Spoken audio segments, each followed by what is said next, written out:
Bansang Kuwait tinanggal na ang entry ban para sa mga baguhang OFW.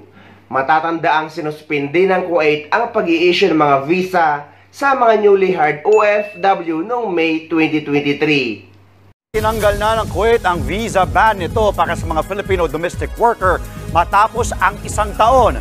Nagkasundo na raw ang Kuwait at Pilipinas na ipagpatuloy ulit ang recruitment ng domestic workers mula Manila.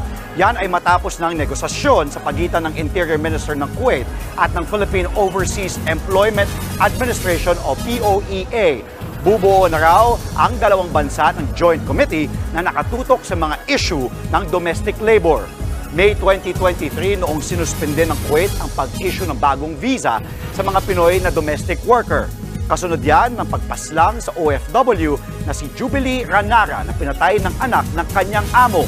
Dahil dito, itinigil muna ng Pilipinas ang pagpapadala ng domestic workers sa Kuwait. Inalis na ng Kuwait ang visa ban sa mga domestic worker mula sa Pilipinas matapos ang isang taong suspensyon nito na dulot ng usapin sa karapatan ng mga employer at empleyado. Sa pahayag na inilabas ng Interior Ministry ng Kuwait, sinabi nito na nagkasundo na ang Gulf State at Pilipinas na ipagpatuloy ang recruitment matapos sa mga pagpupulong. Sinabi rin sa pahayag na sumang-ayon ang dalawang bansa na bumuo ng committee na may kinalaman sa domestic labor affairs. Matatandaang sinuspinde ng Kuwait ang lahat ng visa ng mga bagong domestic worker mula sa Pilipinas matapos ang pagpatay kay Jubilee Ranara.